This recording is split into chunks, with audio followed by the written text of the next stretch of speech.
Last week, we covered that pretty embarrassing story involving the Democrats deciding to invest $20 million to figure out why the party lost so much support among men in America, especially young men. So the Speaking with American Men, or SAM project, is actually starting to release some of its findings. They have some initial findings, believe it or not. So they got right to work. And their findings happen to be, in my opinion, some of the most obvious things in the world, which really highlights the significance of how out of touch Democrats are with ordinary people, normal people. And this is the party, this used to be the party of the working class. This used to be the party of FDR. Now they can't figure out men, which is amazing. So let's get to the details. So Sam promises investment to study the syntax. That's it. At that point, you already know they're gonna fail. But I'll continue with what this is all about. Language and confront that and content that gains attention and virality in these spaces. It recommends buying advertisements and video games, among other things. Above all, we must shift from a moralizing tone, it urges, which is maybe the only thing I've read about this project that I agree with. I think the moralizing tone turns a lot of people off.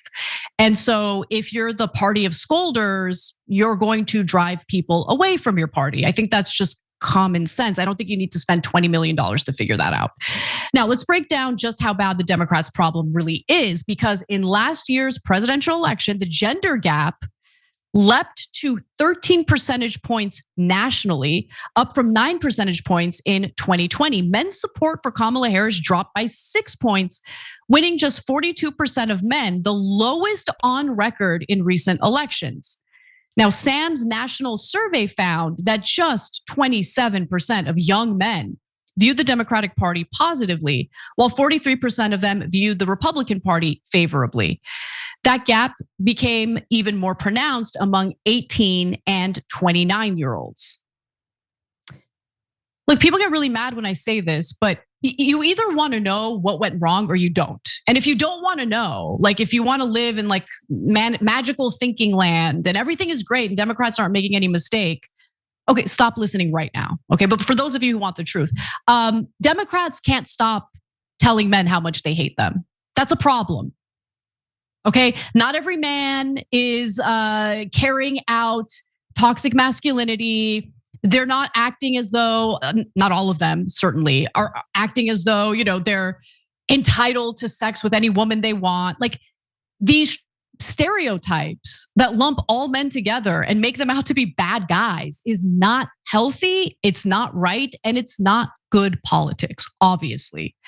So I'm not surprised that men are yeah, Democratic Party, I don't know if I like them, because the Democratic Party keeps signaling that they don't like men. That's the issue. So, and by the way, let me just put it in the context of women. Obviously, I'm a woman and I love femininity. I love it. I wish I was able to be more feminine in my life, but I work in a very masculine field of work, obviously. And I just feel like I have a lot of male energy around me at all times, which is fine. I don't have a problem with that. But there aren't a lot of opportunities for me to feel as feminine as I want to feel. If the Democratic Party suddenly started talking about how toxic I am because of how much I identify with femininity. In fact, I have a specific example. I remember there was this super rad lib student that I went to grad school with. His name was Bruce, and he was a good guy, okay? He meant well. But I remember one time I had to go to class after work at TYT and I was wearing heels. And he started chiding me for wearing heels. He's like, you've been brainwashed by the patriarchy. You don't like that. You don't like wearing heels. And I'm like, damn right I like wearing heels. Who the hell are you to tell me I don't like wearing heels? It was just incredibly insulting. So I just, anytime I think about the messaging coming from the Democratic Party and whether or not it's going to be effective, if they're focused on a specific demographic or group of people, I try to turn around and think about how it would make me feel to be the target of that same messaging. Okay, so just think about that. Now, it is worth noting that 5% more conservatives than liberals responded to that survey. So the survey result, again, had more conservatives included, so the results might be a little skewed. But now let's talk about how men feel about the Democratic Party. So Sam's first round of research consisted of 30 focus groups and a national media consumption survey. They found that many young men believe that neither party has our back. True. Okay. As one black man from Georgia said in a focus group, participants described the Democratic Party as overly scripted and cautious, while Republicans are seen as confident and unafraid to offend. Now, in an era of people always talking about their sensitivities and always talking about how offended they are, it gives rise to a counterculture where you seek out people who don't give a damn about offending others. So I think that's definitely part of this. Now, Elise Hogue, who's the co-founder of SAM, stated, Democrats are seen as weak, whereas Republicans are seen as strong. Young men also spoke of being invisible to the Democratic coalition. And so you've got this weak problem, and then you've got this, I don't think they care about me problem. And I think the combination is kind of a killer. Elise, this is why they pay you the big bucks, girl. You get it. You get it. Now, in the focus groups, the young men stated that they felt stressed. I mean, I can totally relate to that as a woman, but certainly in a culture where traditionally speaking, men have been thought of as like the breadwinners or whatever. I can understand in this economic situation that we're all dealing with, there's a lot of stress. They feel ashamed and confused about how to be a man.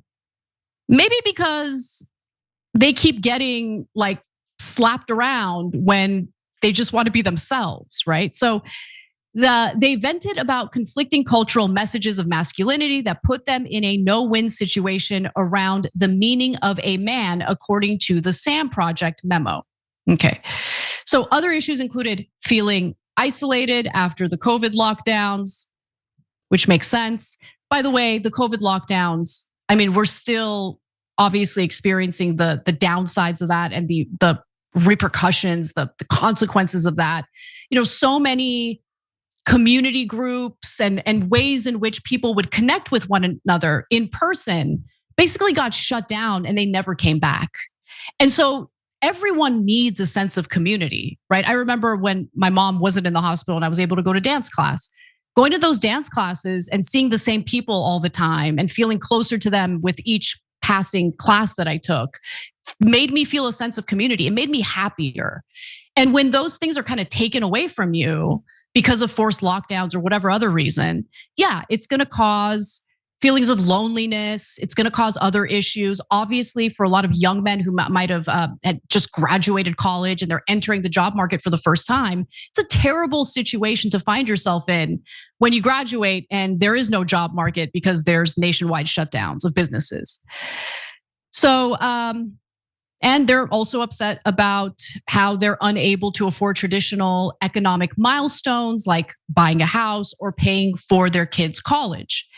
And that is one of the most understandable things in the world because the whole point of growing older, doing the work, going to school, working hard, whatever, is you're working towards something. You have something to look forward to. And I think at this point, not just men, by the way, I think most Americans are feeling as though it doesn't even matter how hard I work, right? It just feels like those milestones that used to come, I wouldn't say easy because obviously you have to work hard to get these things, even historically.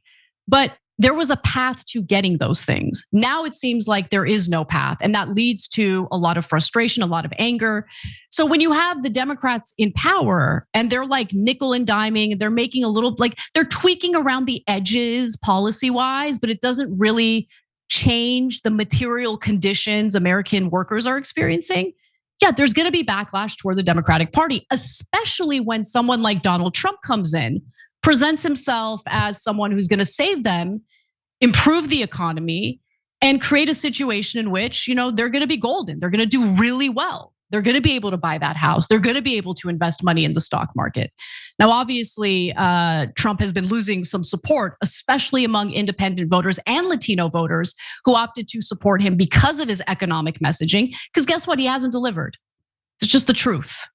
So now let's move on to some of the other findings here. John Della Volpe, another co-founder of SAM, and he's also a pollster who specializes in Gen Z, stated the degree to which those economic concerns are also impacting how they think about themselves and quote unquote success of being a man and living up to their own expectations or the expectations of their family or society. There's another layer of economic anxiety. This is my favorite part. That I don't think I fully saw until now. You're a pollster? What kind of polls were you doing? You didn't realize that there is widespread economic frustration among pretty much everyone, but certainly among young men. I don't know if you're doing your job right, if you just realize that. But anyway, the men in the focus group also spoke about how politicians, especially Kamala Harris and Donald Trump, made them feel. So vibes matter, okay? I think the last election cycle was really a vibe-based election.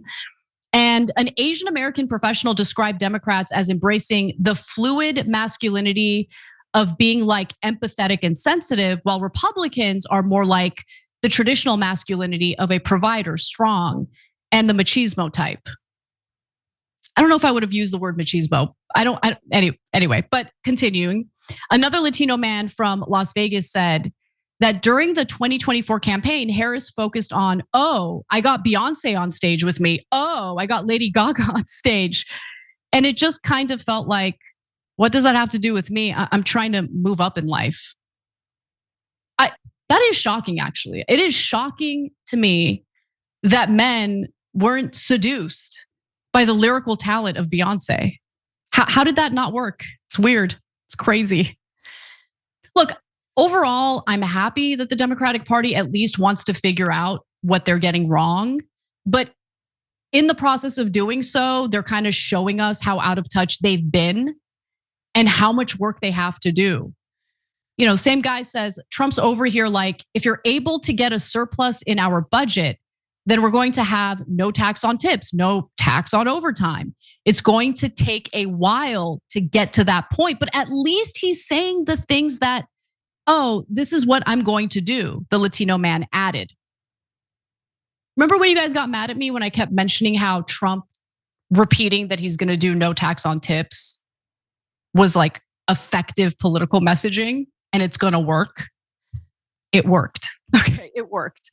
I don't say these things because I'm trying to kiss Trump's ass. I say these things because my job is to do analysis.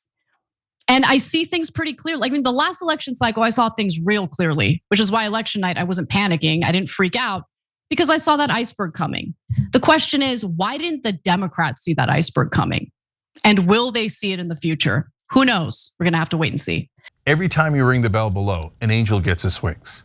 Totally not true, but it does keep you updated on our live shows.